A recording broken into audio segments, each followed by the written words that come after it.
আছেন আপনি? খুব ভালো আলহামদুলিল্লাহ। এই যে গতকালকে ঝড় আর বৃষ্টি যে হয়েছে তাতে করে কি বেচাকেনায় কোনো সমস্যা আছে? বেচাকেনা টোটালি বন্ধ কালকে, টোটালি কোনো লোক ফুটপাতে গিয়ে ভিতরে কি বেচাকেনা করতে পারিনি, কাস্টমারই আসেনি। কারণ হ্যাঁ, ওই যে ঝড় বৃষ্টি সারাদিন। এই রোডে কি পানি টানি জমছিল? হ্যাঁ হ্যাঁ, এই রোডে পানি জমছিল, এই রোডটা উঁচু আছে, জমছে কম জমছিল। দৈনিক কত টাকা আনারস বিক্রি করেন? এই 12,000 14,000 টাকা মাল বিক্রি করি দৈনিক? দৈনিক। কিন্তু গতকাল বিক্রি করতে পারেন না, এগুলো আছে। হ্যাঁ, ওতে অনেক টাকা লস। বৃষ্টিতে কি আনারস রাখলে পচে যায়? না, মাল তাজা থালি পচে না, মাল 1-2 দিনই নষ্ট হয় না, 2-5 দিনেও নষ্ট হয় না মাল। যদি টানা কয়েকদিন যদি বৃষ্টি হয় তাহলে আপনাদের কি ব্যবসা ক্ষতি হবে? হ্যাঁ, একটানা যদি 2-5 দিন বৃষ্টি হয় ব্যবসা ক্ষতি হবে। যারা ফুটপাতের ব্যবসা তাদের ক্ষতি হবে।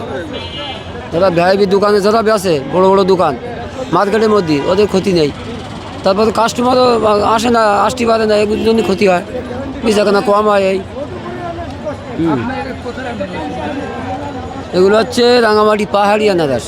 এই যে তীব্র ঝড়ে আনারসের কোনো সমস্যা হবে? না না না, আনারসে কোনো সমস্যা নেই। এগুলো আমার বৃষ্টির আগের দিনই মাল, এই মালগুলো ভালো আছে, মালগুলো খাইটি বেচতেছি, ছুটি বেচতেছি, কোনো ঔষধি নেই। এই যে রোমাল যে মাল যে ঝড়টি হয়েছে এই ঝড়ে কি আপনার এলাকায় কোনো ক্ষয়ক্ষতি হয়েছে কি না? হ্যাঁ, আমাদের এলাকায় গাছগাছালি ফল টল পুড়ে গেছে। আমার একটা কালো জাম গাছ আর ফল সব পুড়ে গেছে, বাউড়ি গেছে ঝড়ে। প্রচণ্ড লেভেলে ঝড় হয়েছে। হ্যাঁ, প্রচণ্ড ঝড় হয়েছে, এর আগের থেকে মানে এবার বেশি জোরে এইবার জোরে ঝড় হয়েছে। হ্যাঁ, আর বৃষ্টিও ওই সাথে ঘূর্ণিঝড় হয়েছে, বৃষ্টি হয়েছে। গাবাদি পশুর কোনো ক্ষয়ক্ষতি হয়েছে কি না? গবাদি না, আমাদের গবাদি পশু নেই, যাত কোনো আমি আর বলবো কি করি, যাদের আছে তারাই বলতে পারে। হ্যাঁ, গাছগাছালি এগুলো ক্ষতি হয়েছে। নদীর পানি ঢোকে নাই? না, নদীর পানি আমাদের আশাশুনির ভিতরে ঢোকেনি, কিংবা আমাদের খাজদাই নিয়ান ভিতরে ঢোকেনি।